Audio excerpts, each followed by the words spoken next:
راشي بس دې سره یو شي په جګړو کې ګټه نشته قلم واخلې د ټوپکو او چړو کې ګټه نشته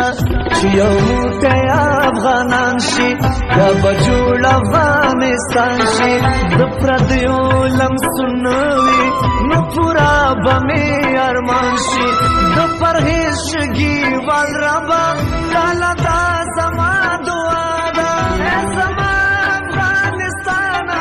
دا تکړې چا خیره ده وطن ټول په وینو رنګ دی ترېنه جوړه کربلا